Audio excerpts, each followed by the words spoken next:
All right, guys, it is time for our Birds on a Wire project, and this is our painting portion. We're going to start with our paper vertically, and notice we're going to get out our mad math skills right now. Our paper, when we position it vertically, is 12 inches long, and so we're going to divide this into 3. I'm going to make a mark. Do you know where I'm going to make my marks? 4 inches and 8 inches, because I'm dividing that into 3. And then, because I like to have my lines a little bit more straightish, I'm going to make my marks at 4 and 8 across the paper too. That way I can use my ruler and line those little marks up. Now of course it does not have to be perfect. And look, I even had some green paint on my finger and I got it right there, and that's okay. Okay, now that I've got my lines going across, I'm going to go ahead and start to write some colors. I'm going to write my yellow right here. And then I'm going to write my red.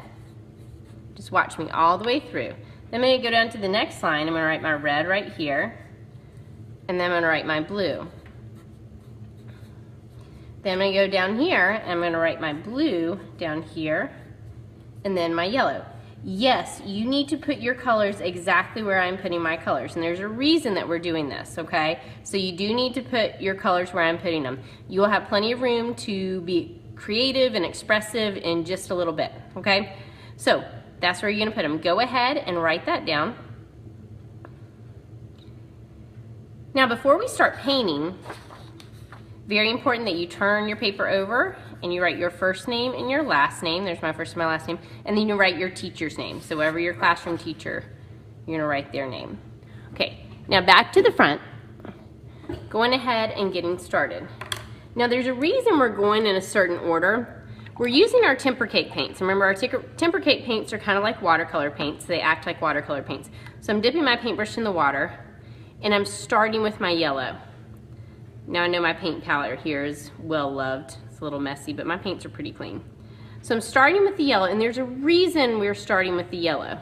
Because if you start with other colors and that yellow gets so stained with other colors and contaminated with other colors that it doesn't work very well.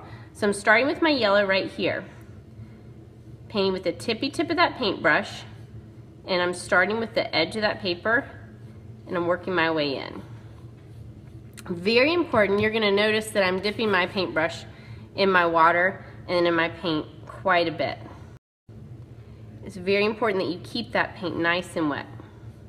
And you'll notice that I'm gonna paint just past the center of that paper. Oop, my paintbrush is shedding. So going past the center, there we go. Now I'm going to stop about right there, so I'm not going to go all the way across. Now, staying with that yellow, and I'm working pretty quickly because I want my paint to stay wet. So you're not going to be able to do this part and sit there and talk to your friends.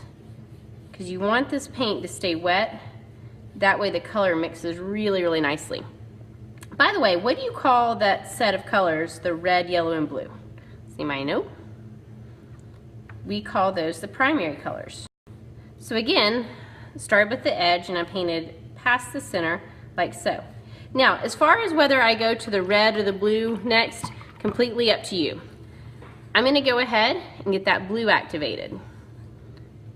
Again, I'm working pretty quickly because I want to do my color mixing while that paint is still wet.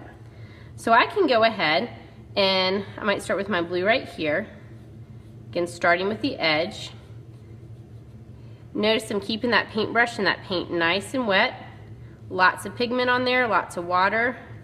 It's kind of gliding on there. Oh, and look, that yellow touched that blue. It's kind of like a wet on wet technique. When you touch the wet paint of one color and it touches in a different color, they run together. And that's okay. I'm gonna go with it. So again, I've started with the edge and I've worked just past the center. Now I'm gonna keep on going with my blue. I'm not going to switch colors yet. So I'm using all of one color before I switch colors. Again, starting with the edge. So it's that pure color in the edge. And then I'm going, oh, and I'm going to go past the center now. What's going to happen when I take that blue paint and paint over that yellow? Can you tell what's happening? Ah, the green is starting to happen. So you are mixing your colors today. Fun stuff.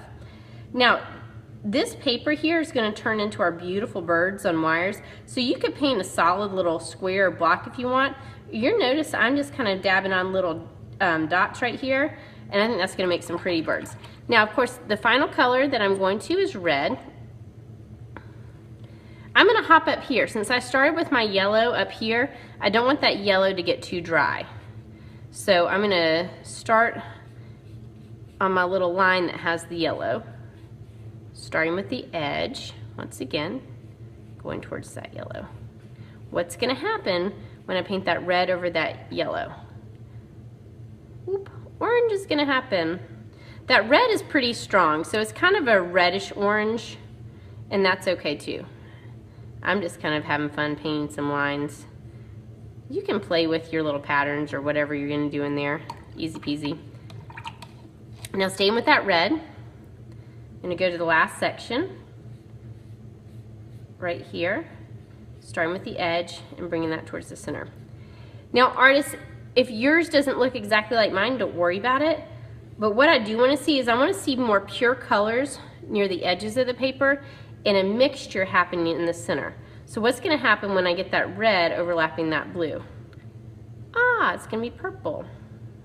Just going to do some fun little dots. Again, that red is pretty strong, so right now it's kind of a reddish purple, and that's fine too. And by the way, what do you call that second set of colors that we were mixing the primary colors into? Anybody know? Those are our secondary colors. So there we go. I'm going to stop right there because that's going to have to dry until next time we work on these, and then we are going to create some gorgeous birds.